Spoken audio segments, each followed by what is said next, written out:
Hello, everyone. Welcome to this week's ITS Davis seminar.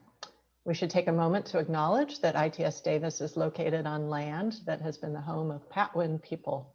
We are honored and grateful that ITS Davis is on their traditional lands. I am delighted to introduce today's guest speaker, Dr. Tierra Bills, who is an assistant professor in civil and environmental engineering at Wayne State University.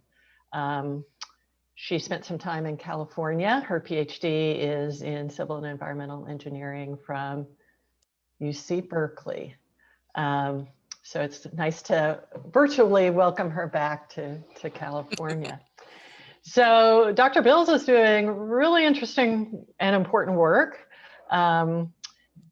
Making use of travel demand models. So those of you who've taken ECI 251 know all about those. She's using the more advanced versions of these kinds of models, but what's really interesting and important is that she's using them not to do the traditional things we do with travel demand models, but to do analysis of transportation equity. So she'll be sharing some of that work with us today. But I do want to note that on her website, she also mentions a couple of patents, which I found really intriguing, and maybe the first speaker I've introduced who can say that that looks like it has something more to do with pavements or some other aspect of transportation engineering. But anyway, we're really looking forward to hearing about your current work. I would like to ask that students ask questions via the chat feature, and that others, those of you who are listening in who are not students, ask questions using the question and answer feature. This is a course for our students, so we like to give them first priority for questions, so we're going to try and keep the questions separate. And with that, please join me in welcoming Dr. Bills. Thank you so much for being here. Thank you so much. I'm so happy to be presenting to you all today and sharing with you all some of my work. Today, my presentation is going to cover, it should read case study of travel demand analysis and on transport disadvantaged communities, because I'll talk largely about one case study focusing on data quality and our efforts to broaden our discussion about how data quality with respect to transport disadvantaged communities affects our ability to effectively model their behavior. So let's get started. Advance. Okay, so my work is motivated by the long history of equity and environmental justice issues in our country as well as around the world. As engineers and planners, we have a long history of rolling out new transportation innovations without paying a ton of attention or necessary attention to potentially desperate impacts or the needs of disadvantaged members of society.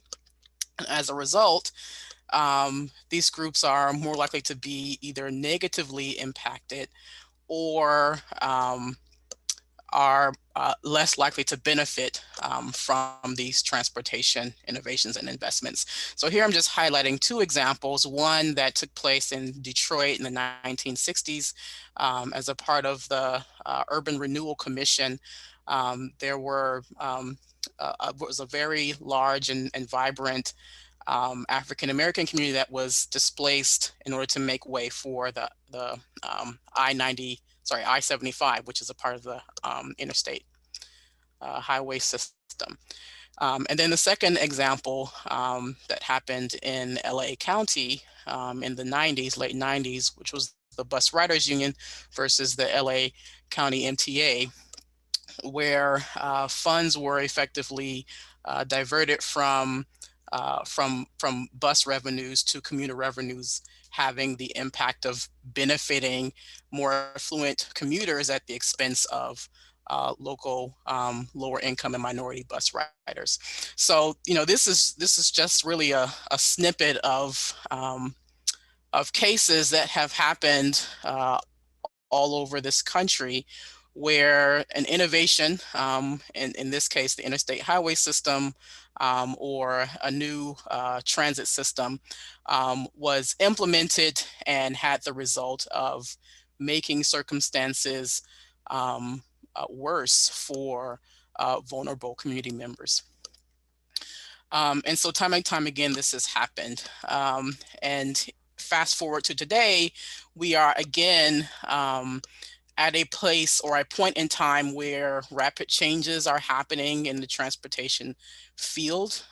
We are rolling out new navigational tools. We have a whole suite of car sharing and ride sharing services, and we'll soon be seeing connected and autonomous vehicles, versions of them appearing on our roadways.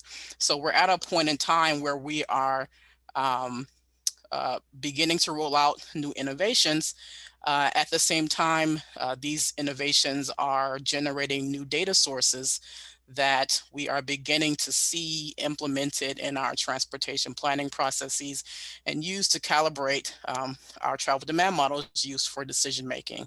And so we're seeing these technologies and these new data sources being used. And as I mentioned before, the trend is for us to, implement first and ask questions later with regard to equity. And so a lot of my work has to do with sort of flipping that trend and asking questions about the innovations and the data generated from those innovations. So here I'm just showing you some of the data types. So trip trajectories, origin, destination patterns, very detailed and very useful information about how we travel, so that we can build this information into our design and into our decision making. But again, my work is motivated by the need to sort of flip that narrative and to focus on understanding the equity impacts of these new transportation systems and data and data processes, so that we can build these potential insights into our engineering design and planning practices. So the ultimate objective is to design transportation systems that promote accessibility, but for broad societal needs. So this brings me to the outline or the remaining outline for my presentation today. I will give a brief overview of the travel demand analysis framework. So super broad, not tons of detail, but trying to point out where it is important to ask questions about data quality. And of course, it's always important, but we want to frame that in the context of travel demand analysis. And then I will talk about a case study that, an ongoing project that I'm working on in Benton Harbor, Michigan. And that is the Benton Harbor Travel Needs Survey. And then I will highlight a second case study, but really use that to frame the next steps for this project and understanding the relationship between data quality and our the way that we estimate travel demand models and the prediction results from those models.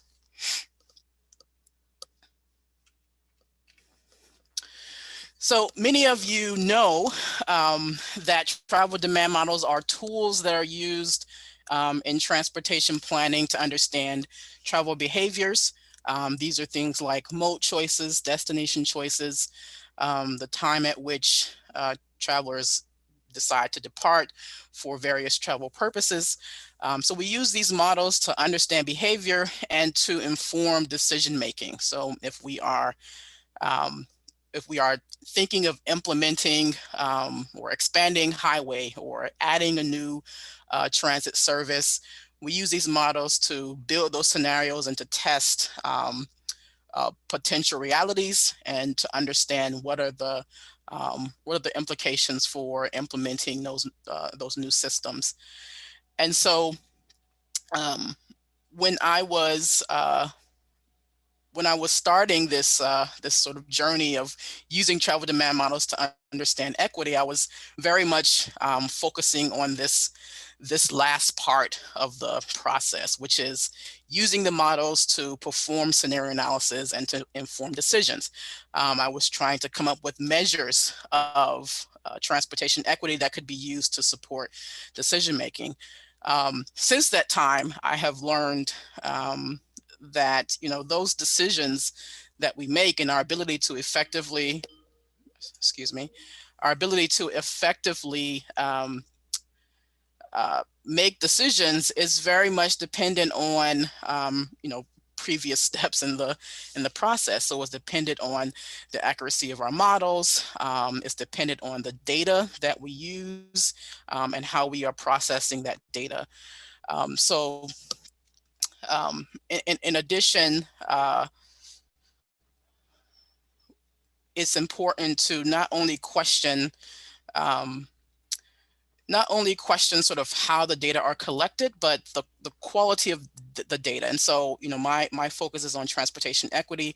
My interest is in how well those data represent the travel behaviors and the needs of vulnerable members of society, of transport disadvantaged communities, lower income travelers, elderly travelers, travelers who might have a disability, and so on.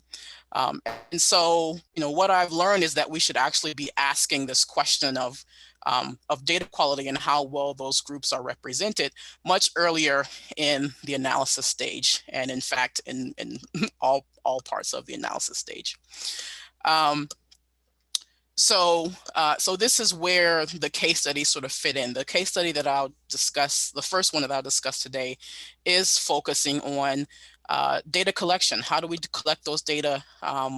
What are strategies for potentially improving representation of groups that are more likely to be underrepresented in these data sets? Okay. Then the second case study is taking a look at the models that we use to predict travel responses, and trying to understand the appropriateness of those models for representing the behaviors of disadvantaged communities.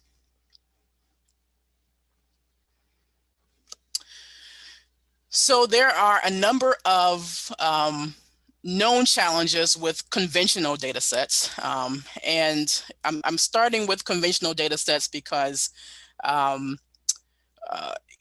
we are still at a point where it is the convention to collect household travel surveys to develop a set of recorded travel behavior, so recorded observations of modes that are used for commutes, recorded observations about travel patterns. It is still the convention to rely on these data sets, but we are seeing more and more these data sets being augmented and expanded using quote unquote big data. So using GPS, using data from cell tower trajectory data, using data from app utilization and things like this. So we are beginning to see these big data sets making their way into the travel demand process and the planning process. However, the question becomes, what do we know about representativeness in traditional household surveys, and what is the impact of using these new data sources and fusing these new data sources with conventional household travel surveys? Do they have the effect of mitigating these issues or not? So we do know a lot about potential problems with conventional travel surveys. We know about issues of various types of response bias. These are things like unit non-response and item non-response, with unit non-response referring to individuals sort of opting not to take the survey altogether, and item non-response referring to individuals opting not to answer certain parts of the survey. So we do know that these types of uh, response biases affect how well certain groups are represented in data sets. We also are aware of other challenges, so sampling error, measurement error, things like that. And we have a whole host of solutions to these types of problems. So traditionally, in order to address sampling error, we'll increase the sample size overall. In certain cases, we will stratify the sample, and that is the process of assigning various uh, sampling rates, target sample rates for various groups in anticipation of non-response, and then which represents, I guess, the more advanced strategy. So anticipating that certain groups will be more likely to or less likely to respond to a survey, and because of that, oversampling for those groups. And so we do have a lot of you know, a lot of information on how to address those types of issues, but there are also things that are unknown. So this is getting into questions of, if we expand or extend our household travel surveys using big data sources, what happens to these traditional problems? Do they propagate through and still exist in the expanded data? Are they mitigated in some way? What is the what are the ramifications of using these big data sources in terms of how represented certain groups are in the data? So there are unknown questions about what happens when we extend our data sets using big data sources.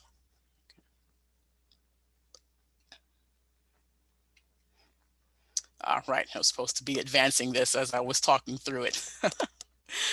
Okay, so this brings me to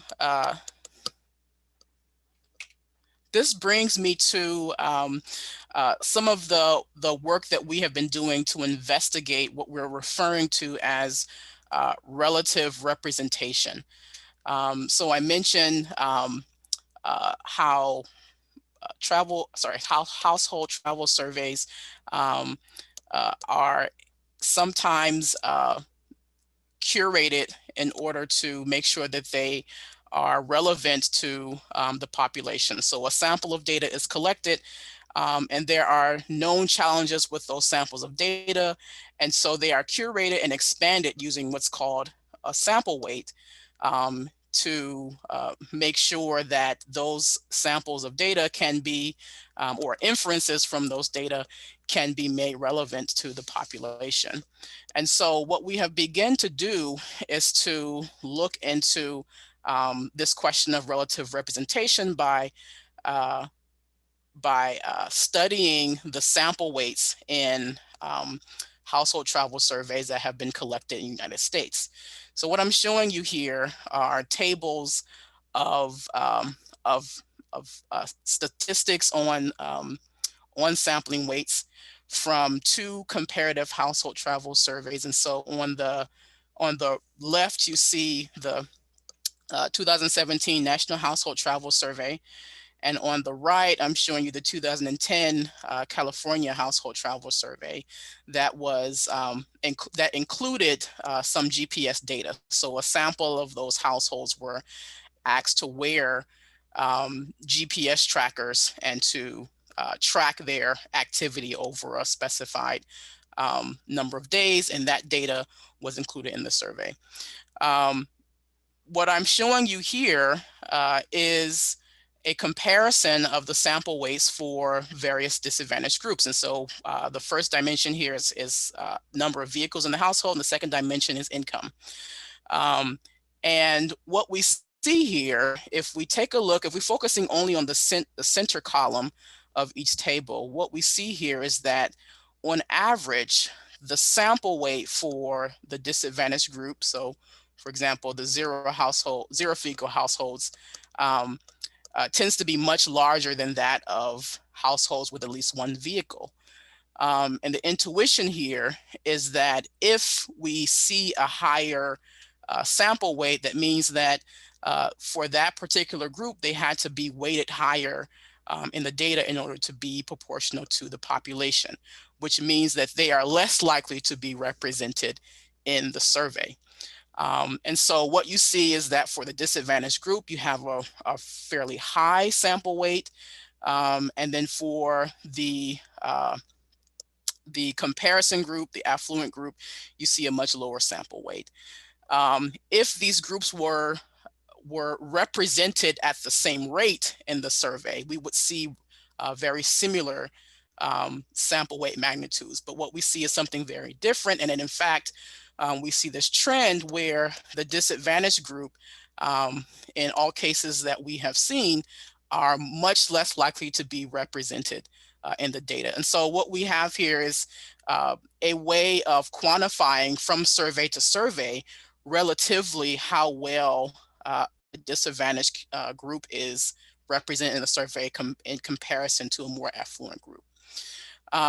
And the point here is that this trend does not change even when we add GPS. And so ultimately, what I want you to take away is that when we are expanding our data sets using big data and new data sources, we can't just assume that some of these issues with self-selection and what have you are going to go away.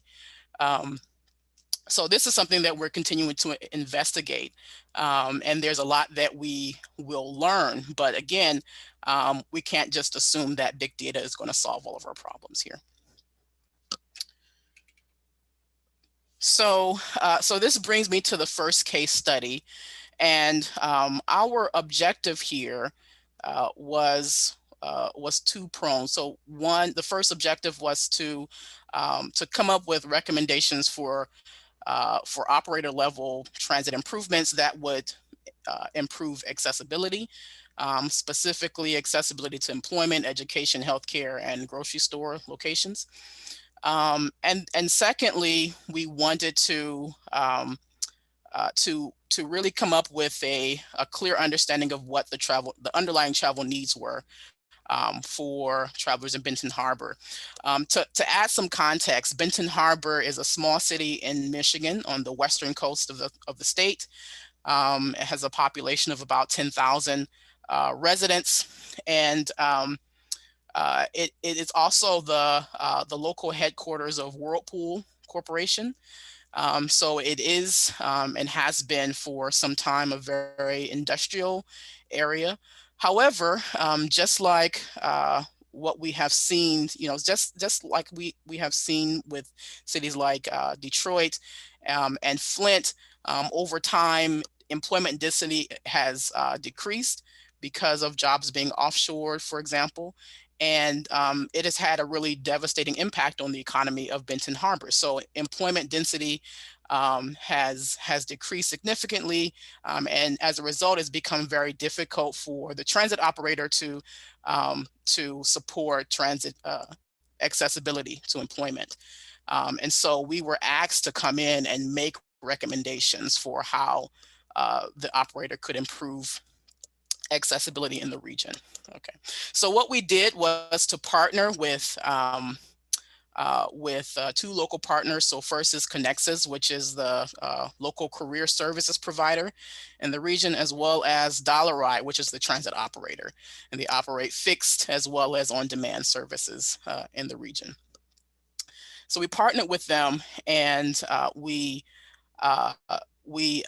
outreach to riders as well as clients, so people who were in search of employment, in order to generate participants for the survey. And we offered them sort of a mixed suite of survey modes to participate in the survey. So what that means is that by and large, our sampling frame was to use the list of clients from Connexus to recruit survey participants. And in this way, we were targeting people who were either had been recently employed or were in search of employment, as well as those who were using transit.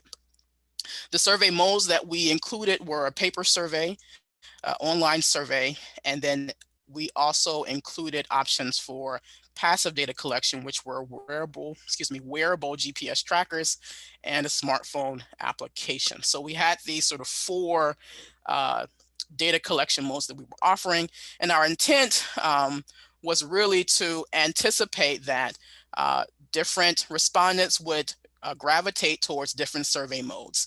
And by offering sort of this mixed suite of survey modes, we were positioning ourselves to better capture individuals who may not respond to, for example, an online survey, but are more likely to respond to a paper survey, or less likely to respond to an application, a smartphone application, but would be willing to wear a GPS tracker. So that was our primary sampling frame and strategy. And we also did what was some, I guess, considered to be non-traditional recruitment strategies. And so we did things like, we did things like posted announcements in the Dollar Right shuttles. We posted ads in local newspapers. We circulated press releases. We made announcements on the local radio station. So I had a commercial that ran on the local radio station. And we also tried to generate interest using Facebook. So we had Facebook events and tried to publicize our survey in that way. And then the pictures here are really highlighting that one of the centerpieces of this data collection effort was to offer in-face workshops. And so when we were posting on Facebook that we had an event, we were actually inviting people to come out to a workshop to hear about our survey. And then they were also given the opportunity to take the survey then and there at the workshop. So we had a total, we had a total of 131 participants in this survey effort, and small sample, but really interesting results. What I'm showing you here is the first takeaway. And what we did was to compare our data set with a comparable sample of the Michigan Department of Transportation survey, which is the household travel survey. They are the household travel survey provider for the Benton Harbor region. So what we did was to compare the travel behaviors of respondents from our survey to the data from the MDOT survey. And what we found was that even though we are comparing groups with essentially the same demographics, we see very different travel behaviors. And so with regard to mode choice, in our survey, we found a much smaller share of auto users as in comparison to the MDOT survey, and we also found a higher share of transit users. Now, in part by design, but at the same time, when we're comparing the same demographic, we get very different mode choice results. And so what this is telling us is that, we're in our data, we're able to capture a demographic that is less likely to show up in the conventional survey.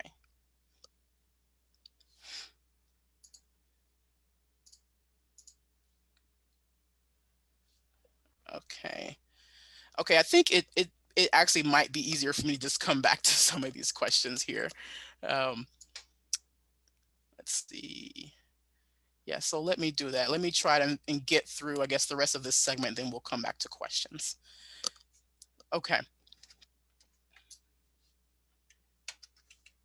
The second takeaway here is that when we compare the travel behavior for respondents who took different survey modes, we also see very different behaviors. And so when we compare individuals who took the online survey versus those who took the paper survey, we observe that those who took the paper survey were less likely to drive or carpool, and they were also more likely to be elderly or have a disability.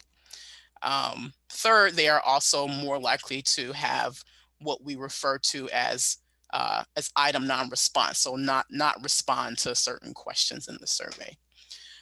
So what this tells us is that, you know, those in-person workshops were really capturing a type of respondent that might have been less likely to respond to a survey had it been administered in some other way, an online survey or what have you.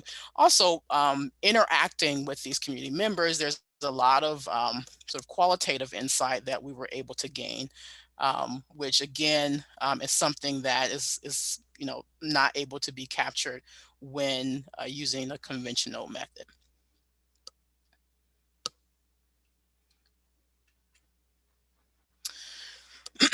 Third is that we are we're able to design our survey to try and better target information about what the transportation needs are.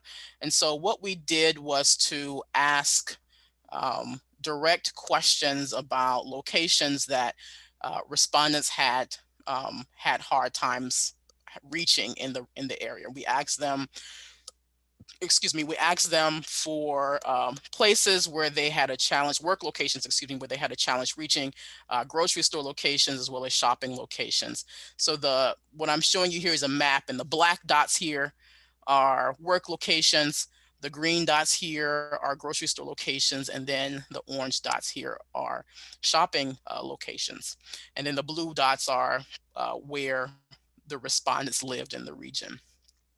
And so we find this really interesting because, one, we have a record of locations where people are confirming that they have a hard time reaching these locations, which is not something that you typically see in a household travel survey.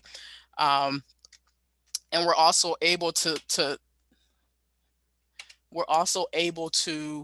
um, to understand the proportion of people in the survey um, who have some sort of challenge reaching a destination. And so what we're positioning ourselves to do is to take a look at those locations and to try and outline specifically why are these locations recorded as places hard to reach.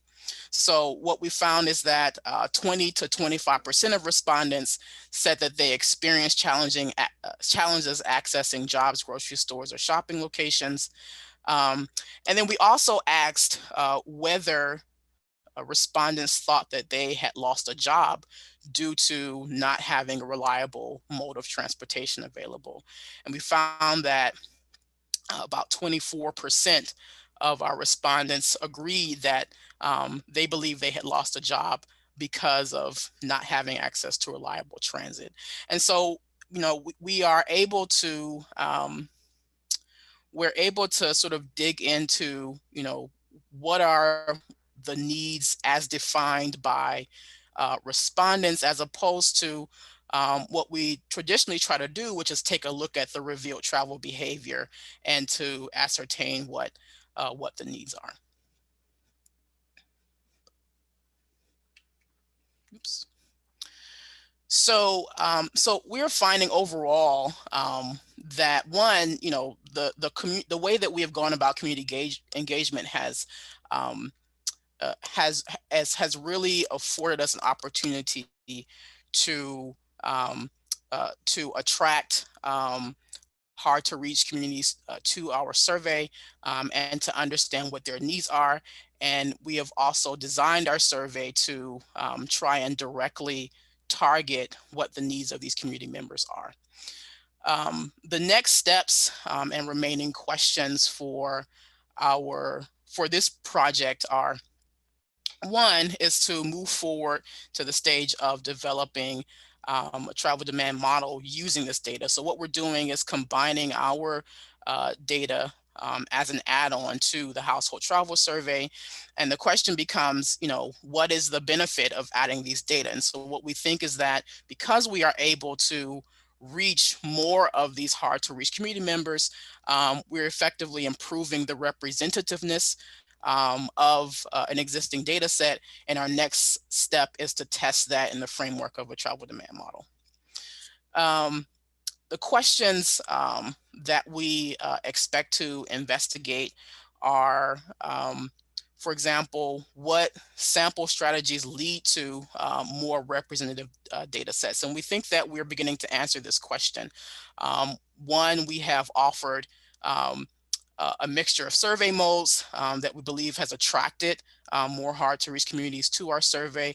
We've provided a point of contact through our workshops to address questions, to in some cases administer surveys, and as well to help to assuage worries among the community about this type of data collection. And so we are aware that for certain communities, there's something that's called a survey fatigue or research fatigue, where community members are less likely to participate because they're so I guess worried because they see these things happening over and over, and they don't really understand, what's happening with the data, or whether those data will actually be a benefit to their community. And so we offer that workshop also as a way to sort of assuage some of those worries, and we think that we've been effective with that. Broader questions for this work include how far off the mark are we? And so we are aware that if that we are aware that these data that we're using are being used to estimate travel demand models, which has the potential to bias the prediction results. And so the question becomes, if we improve our data quality, can we have a measure of how far off the mark are we? What is the picture of accessibility that we currently have, and how will that picture change if we improve the data that we're using to estimate these models? So now let me jump into the questions that we have here. Okay. So this question reads, how can we include groups of people who have no assets to be included in the data sources, such as homeless people, people with no smartphones, etc. So this is a really important question. I think that this person is asking, how do we make sure that people who, if you don't have an address, you don't have a smartphone, you still have to travel, you still have needs. How do we make sure that these individuals are included in the data? And I think that a big part of that is to make sure that our strategies are able to recruit these types of participants. So if we are using a sampling strategy that is based on addresses, then we see how that can be problematic. We see how a homeless person would not have an address, and therefore would not be targeted in the survey. You have individuals that don't have smartphones, they wouldn't be able to take an app-based survey. In addition to that, I think that it's for people with no smartphones. I think that it's also this also relates to the question of people who might have a smartphone but still are not or still are less likely to participate in generating the data, smartphone-based data. So you have individuals with smartphones that are GPS enabled, but perhaps because of concerns around the cost of data, they're less likely to use apps. They're less likely to, do things that are generating the data that's collected and ends up in these data sets. So there's, in addition to the question of not having a smartphone, there's also this question of, this gap between having a smartphone and then actually using it at a rate that would generate a substantial amount of information from these individuals. So I think that that's a really important question. I also see here, what was the recruitment method and which survey modes were provided in the MDOT household survey? So good question. So the MDOT survey was it was administered by, I want to say, I'm trying to think of the name of the consultant, but it was very much a conventional strategy. And so they had it was an address based survey, and their sampling strategy was so in Michigan, what they do is they divide the state into districts, and then based on the population of those districts, they assign a target sampling rate. And so in that way, they are trying to achieve what's effectively a simple sample for each of those districts that they define. The district is fairly large, it's at the state level. And so in Benton Harbor, you would have the same sampling rate that was assigned to the entire Benton Harbor region. Okay, so I hope that that addresses the question. We have a couple of other questions. Are respondents compensated in any way for survey participation? Does that improve the response rate? So good question. We did offer a compensation. We offered a $15 gift card, and offering the compensation has its challenges. It certainly has an impact. It has the effect of drawing out or incentivizing participation for people who highly value that gift card. Nevertheless, it does have its worries in terms of sort of conflating participation with compensation. So we're not able to compensate each person for all of their time. At the same time, we think that there are certain members who certainly would not have participated without that incentive. Tierra, why don't we let you go on, and then we'll come back to questions. I want to make Okay, let's do that, because they're starting to roll in as yes, I talk they more. are. Okay, so so let's move on. So now what I want to do is move to the next case study. And what I want to do here is really introduce this case study and use it to provide some context for our questions around the appropriateness of travel demand model structures for understanding the travel behaviors of disadvantaged communities. Sorry, let me close out these tabs here. Okay, so this case study is a project that seeks to understand the equity impacts of microtransit in Detroit. And the motivation here is that well, part of the motivation is that this is a partnership with Ford Motor Company. They are reestablishing their presence in the city of Detroit, and they want to understand what are the ways in which they can support transit accessibility for travelers who most need it. And so they're very interested in the equity implications of of new transit services. With microtransit, what we did was to partner with the partner with the Regional Planning Authority in Detroit. I keep saying household travel survey, so that's like the first thing out of my mouth. We partnered with the Regional Planning Authority, SIMCOG, the Southeast Michigan Council of Governments, and we leveraged their existing travel demand model to build a new scenario for microtransit. Okay, so in order to do this, we had to build a new instance of their model, and we had to expand their mode choice options to include microtransit. So let me blow up the structure here.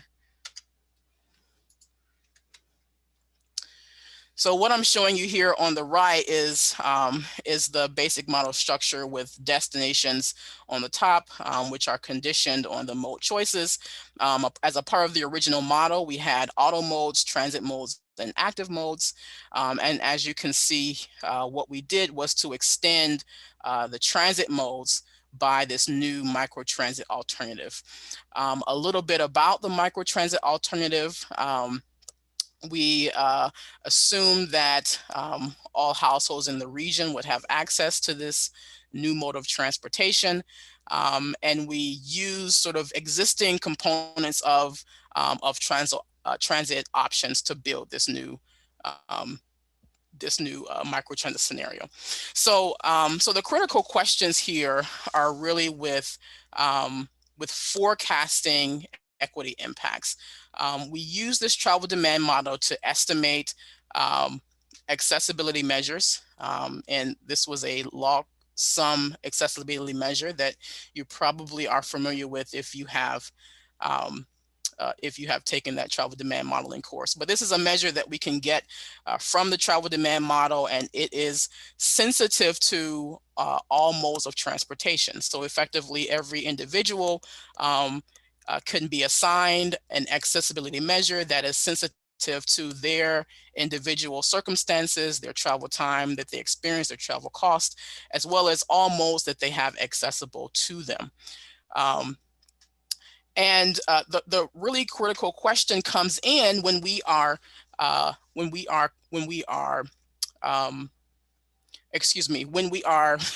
building this new scenario to reflect equity effects. So what we have to do, because we are building the scenario using an existing model, is that we have to make an assumption about the structure of that model. And the assumption is this: the assumption that we're making is that microtransit is mostly similar to existing modes of transportation. Okay. And the reason why this becomes a critical question is because for some individuals, this structure may not necessarily be appropriate. For some individuals, microtransit, which is an on-demand transit service, might actually be more associated with some kind of mode that's in between automobile and transit. We have something that's on demand. It's not exactly door to door, but it has some automobile-like properties, right? It's able to provide greater reliability. It's able to get you closer to your destination. It's able to reduce your waiting time. And so for some individuals, perhaps individuals that are transit dependents, this new mode of transportation looks like something very different. However, for individuals that are not transit riders, this new microtransit service might just be a new mode of transportation. And so, so the question becomes, how do we come up with a understanding of structure that is most appropriate for disadvantaged communities? And second, what is the cost of misspecifying this model? If we have a model structure that is not appropriate, how much does this change the actual picture of accessibility? So really, I just want to leave you with that as some questions that have become really important when we are going through this exercise of using travel demand models to predict the impacts of new transit systems and understand the ramifications for disadvantaged communities. And that is it. That is the end of my presentation. Thank you. That was just absolutely wonderful. Quite a few of our students are currently in a travel survey methods class and thinking about these issues about survey administration as well as big data. So hopefully you guys were paying close attention. I'm sure this resonates with them. And then of course, we're doing a lot of thinking about new mobility modes as well. So I really appreciate the nudge to think about the equity issues there. Yeah, one thing I was really interested in, so I'll just kick it off before we let the students ask their questions, that you also asked about places people have a challenge getting to, because one of my one of my complaints about our travel surveys, we call them revealed preferences, but it's just what people are doing, and it doesn't tell us anything about what they need or what they want. So I really appreciate that you asked those questions. So I don't know if you want to say more about that, or sort of how do we make that more regularly a part of our travel analysis? Right, right. I 100% agree with you. I think that, that was the primary motivation for including those questions, is that there's only so much that we can understand from observations of what people are already doing. What we are trying to get at is some information about what people are not able to do. And so you think that, by trying to include some of these new types of questions, perhaps also paying attention to things that might already be in a household travel survey. So sometimes we have open text responses and things like that, where we ask people to elaborate on conditions. And I don't know about any of you, but in any of the data sets that I download, we don't see any of those text responses.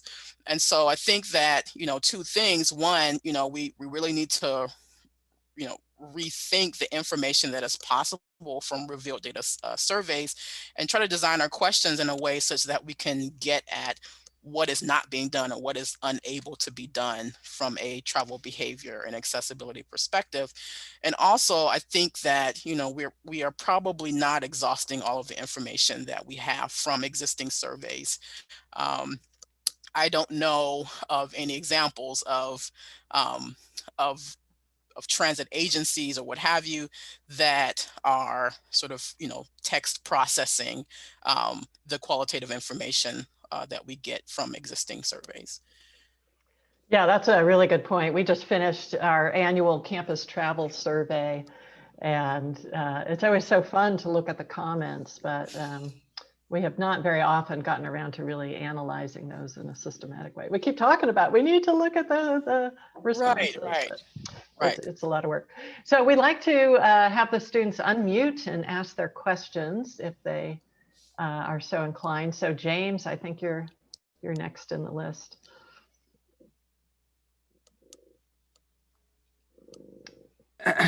Hi, Tierra. Thank you for your great presentation and your very valuable work.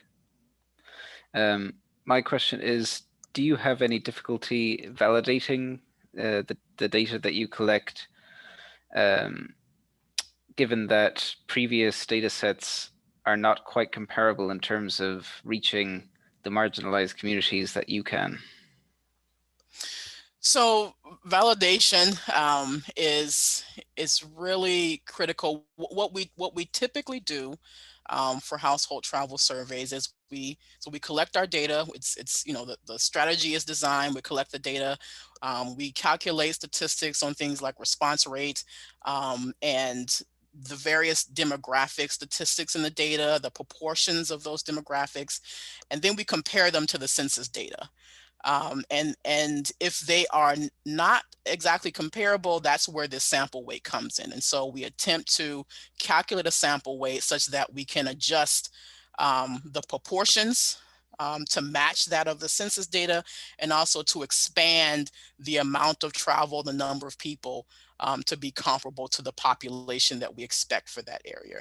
And so what we are doing is, well, one, we don't expect to build an entire model based off of our data alone. We are fusing our data with an existing household travel survey that is representative of the region. And the idea is that if we can add additional information about these travelers who are not showing up or less likely to show up, we can improve the representativeness of these groups and thereby improve the prediction outcomes of our models. So starting from validation, our intent was not to collect a representative sample, but to oversample for groups that we know are less likely to be to show up in the conventional survey. I Thank hope you very that much. addresses your question. Yeah, and I think one thing that your work really points out is not just, I mean, there's the issue about kind of the demographic representativeness, but you know, when you show the difference in the travel behavior given the way the survey was administered, you know, that's like, Right, you know, right, even right. if we're kind of demographically right, we may still not be getting the Exactly. right travel patterns. Yeah. Exactly. That's one of the things that we're finding. Exactly that, you know, even if the demographics are matching up, we could still be um, seeing responses from a very different sort of type of traveler in those data. And so we wanted to, with this project, to capture those individuals who, for various reasons, are less likely to show up in those conventional surveys. Yeah, really important. Sequoia, do you want to unmute? Sure, can you hear me okay? My mic Yeah. hasn't really been working. Okay. Okay. Leftover background yet again. Thank you so much for joining us today. I've been appreciating the perspective that you've been bringing to surveys and making it exciting. So thank you. Yeah, so I'm also engaging in equity research, and I just finished a big workshop around dignity-infused community engagement with Dr. Destiny Thomas, and it's just really at the top of my heart and my mind right now, and I'm thinking a lot about how myself and other transportation researchers and practitioners can like effectively and meaningfully infuse dignity and atonement for past harms of transportation systems in our work and in our research. And I'm just curious, just your perspective on that, if you have one, sort of like how you see this work participating in that, and maybe helping undo some of what's been done before. Thank you. Great question. Very important questions. It highlights that there's a long history of these things happening in the transportation field of lower income, African American, Hispanic, so many other groups that have been sort of left out of the benefits of new systems, and in some cases be made to be worse off because of these systems. And so, so we have to we have to grapple with this history. And at the same time, I'm really focused on making sure that we don't repeat the same patterns. To an extent, atoning for past harms is a really complex question, one that is important. But I think that one of the things that I can do as a researcher is to make sure that we understand these dynamics well, that make sure that we understand how people will be impacted based on their circumstances, based on the structure of the system, based on our processes. So having a very clear understanding of how these things happen, and to try and make sure, one, that information gets in front of the right people, but just to make sure that these patterns do not repeat themselves. In terms of the community engagement, so I think that what you're talking about, or I think, one of the things that comes to mind is sort of this fatigue where communities are just tired of people, whether they be academics, whether they be politicians, whether they be whoever, coming in and making promises and sort of extracting something, collecting data, interviews. So asking them to spend their time, and they're not seeing the benefits. Like, we tell them, hey, this is going to improve transportation. What does that mean for them? Will they see it in their lifetimes? So this is certainly one of the reasons why we wanted to do, why we wanted to offer a workshop. because in Benton Harbor, we were aware of other projects going on related to transportation in Benton Harbor. One, we wanted to distinguish ourselves, but we wanted to offer a space to communicate with people, let them see a face, help them to understand what our interests were. We really want to know what your needs are. We really want to hear from you. We want to figure out ways and strategies for getting that information into a framework that can be used in our travel, in our transportation planning processes. And so, you know, and when we offered that workshop, I can't say that we knew all of the answers going in, but there was certainly a lot that we learned from the community in that process. And that has helped to inform, you know, one, the information that we take away, the way that we make recommendations, and who we continue to engage with as we seek um, to provide recommendations to the transit operator in the region, so that they can make effective decisions. So I hope that has, you know, touched on some of your question, but, you know, still very complex things. I think that there is a need from a trust perspective to atone for some of these past equity issues. But I think that one of the most important things is to make sure that as we are rolling out new things, that we're aware of what can happen and that we are seeking this information, these insights first, as opposed to, you know, waiting until after something happens to ask questions. Yeah, thank you. And while students are thinking about more questions, they're being a little quiet today. We have a couple in the Q&A from Jesus Barajas, who I think you probably know, and Hi, Jesus. anonymous attendee about these survey engagement methods and how do you scale this up? I mean, it's one thing to do it in a relatively small community, but yeah. Right. So that's a big question. Our intent is not necessarily to say that all travel surveys should be done in the way that we have done. You know, we're using this as an opportunity to learn about how far off the mark we can be, and to, you know, to just learn more about these groups who are less likely to be included. And so I do think that, you know, we need to have more meaningful community engagement. I do think that we can certainly adjust the style of our questions to try to get more at transportation needs.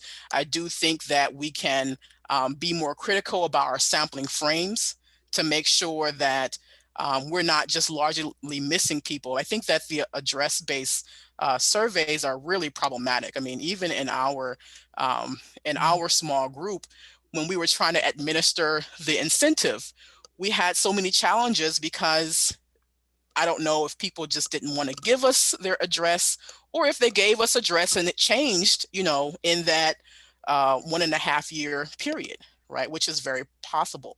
And so we had problems tracking down the people who we wanted to offer the incentive to based on the addresses. Because it was a small group and because it's a small community, we were able to like talk to people and, you know, we left some of the incentives at the transit office, the transit operator's office, and people were able to pick up their incentives there. So because it was a small group, it was, you know, feasible for us to achieve our goals. But at the same time, you know, again, we want to, you know, provide more insight about how far off the mark we can be with our currently sampling strategies and try to make recommendations for how to improve them. I think that, you know, that's really the best we can do with regard to scaling up this information. The second thing is that if we are, the second thing is that in our case, you know, we are making sure that we're fusing our data with one that is, I guess, more representative of the general population. So we're choosing to oversample for a particular group, and in that way we can combine our data set in such a way that we can improve representation. So I would say those few things with regard to scale. It's a really important thing. We want to make sure that on a larger scale we can, everyone can be represented in the best way that they can, and we can have as much information about their troubled behaviors as we can. But at the very least, we want to make sure that relatively so, we're at least doing the best we can, and we don't have certain groups where we can predict their behaviors perfectly, while others we can't predict their behaviors well at all. So, yeah. And can you say a little bit about cost, and then along with that, the challenge of getting state agencies or other agencies to pay for it, to put up the, the money that's needed to do it right? I mean, we've run into a problem with Caltrans where they won't. There's some new interpretation of state law that says we can't use state money to pay incentives for surveys. Which, right. So I don't know if I can add much to that. The incentives, they are important for reaching certain demographics, and they are costly. We to reach these individuals, I think that relatively so, it probably costs a lot more than, so if we were trying to, scale this up to, 10,000 households or something like that, we would certainly be in risk of having a lower sort of benefit cost ratio. What I would say is, I think that, one of the main things that we can bring to the table is understanding of who is missing. I think that ways that we can reduce the costs is also understanding these dynamics as we shift into new, cheaper data collection strategies. So cheaper data, meaning GPS data, meaning app data, meaning data that's already generated, and we try to turn it into transportation data. One of the things that we can bring to the table is an understanding of how these errors sort of propagate through to the new data sets. And if we have that understanding, we can then be in the business of mitigating those types of issues. So I think that part of the strategy is perhaps, certainly leveraging these new data sources because they are much cheaper. And I think that a lot of agencies are thinking in these terms, but we're not quite there yet, because what we are discovering is that again, we can't just assume that all the issues all the issues will go away. We do need to position ourselves to understand who are the data generators and how well different groups are represented in those data sets as well. Yeah, really, really important. Ray has a question. Ray, do you want to unmute? Sure, thank you. Thank you for great presentation. My question is, do you think that sharing the results and how the results, impacted the planning process and the planning projects would kind of work as like incentive for like the next round? I have this experience that one person in a focus group, we were presenting a project, and he was like, "Oh, I suggested this. It was my suggestion." And, it felt like they have been heard. So I wanted to know your opinion. Yes. Thank you for this question. This Benton Harbor project is a part of a larger NSF project, focusing on transportation, but one that has different aspects. There is a team under this project that is focusing on enhancing our smartphone application.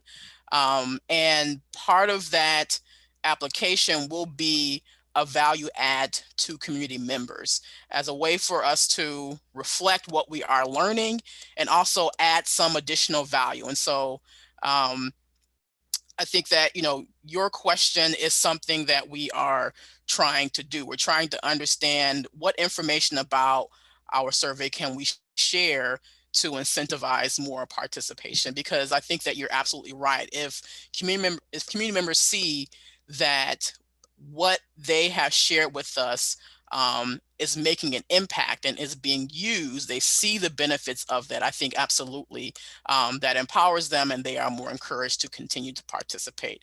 And so that is something that we are actively trying to do, is to offer information about what we are collecting. I think there's a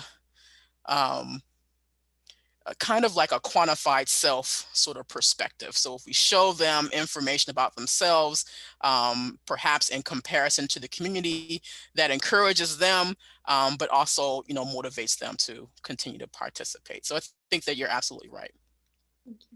It reminds me of the challenge we were recently facing with the census.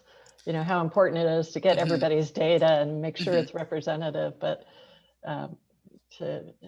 people don't necessarily grasp the importance of the data and what it affects. Right. Yeah.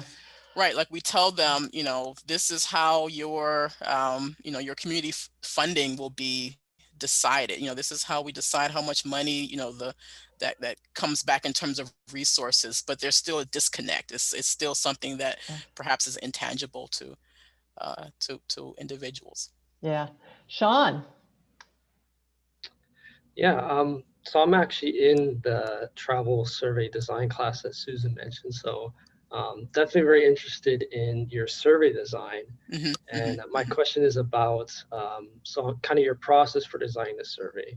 And did you use the MDOT surveys like a base and then add other questions to measure the dimension of travel needs, or what was that process like? Right. So the survey design, exactly right. So that we started from the base of the questions asked in MDOT survey. In our survey, we also added what are called stated preference questions.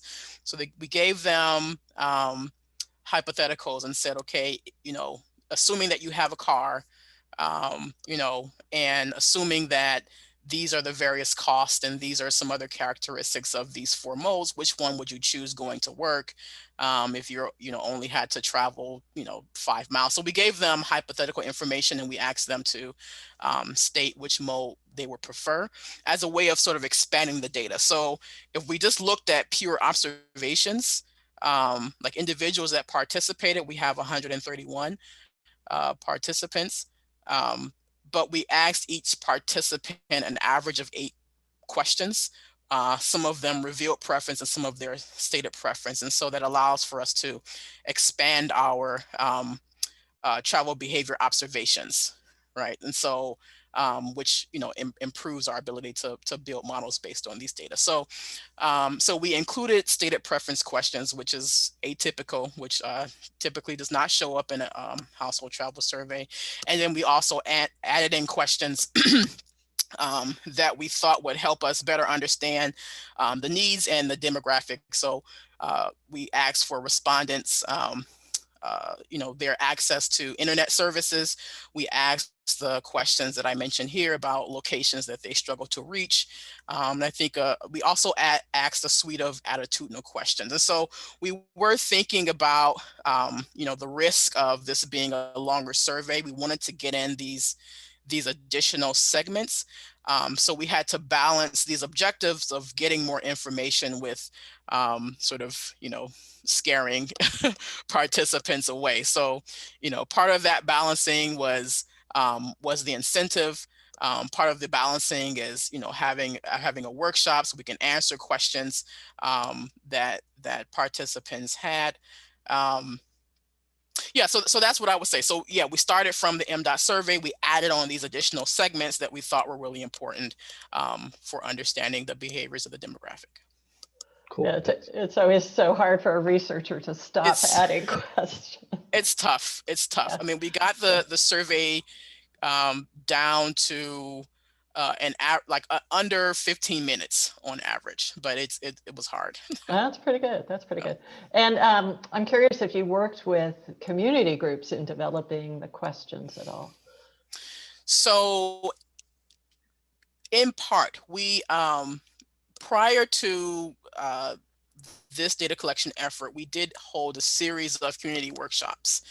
And this was really our way. We invited, people from, all different types of stakeholders. We invited community members, we invited students, we invited, city officials, we invited people from the state, people from the planning authority. And we had these series of workshops where we're trying to understand challenges even beyond transportation. We also talked about water and energy, but by and large, transportation was, a hot topic of discussion.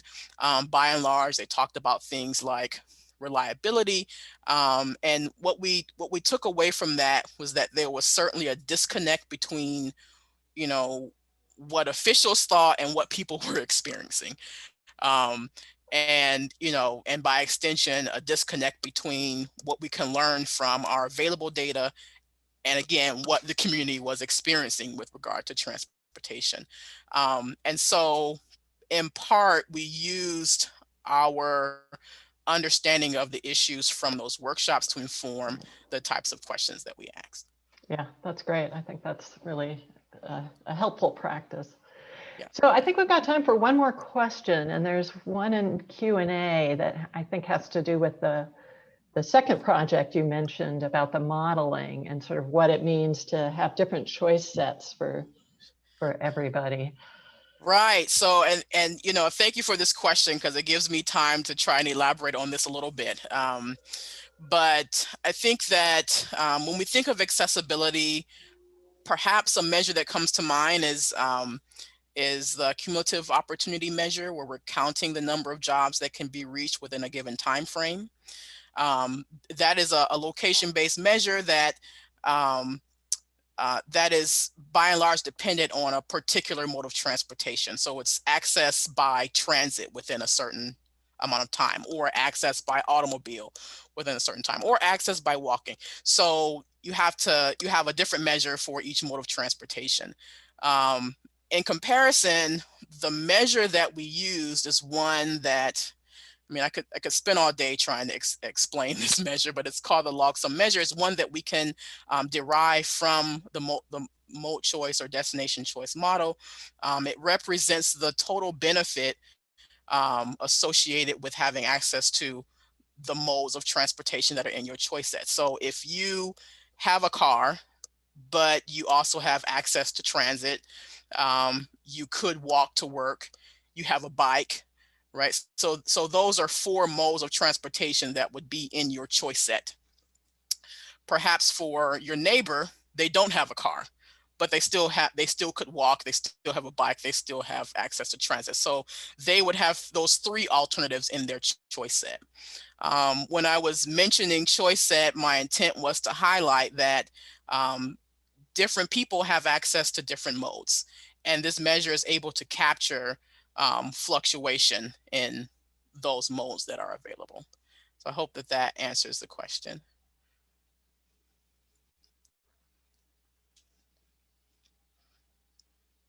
You're muted, Susan.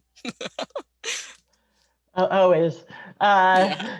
I think with that, we've kept you long enough, and we're so grateful for you to share your time and your work with us. And I like to have the students all unmute, and we'll give you a nice big thank you. Thank you. Thank you. Thank you. Thank you. Thanks so much. I really enjoyed this discussion. I really enjoyed your questions. I appreciate them. This is ongoing work, so stay in touch. If you have additional questions, my email is here. I'm happy to answer. This is all a part of the sort of, research process to get this type of feedback, and, questions stimulate research. So I really appreciate them. That's great. Thank you. Yeah, thank you so much. And we'll get you out here in person next time. Awesome. Looking forward to it. Yeah. All right. Take care, everyone, Okay. and enjoy your weekends. Bye. Bye.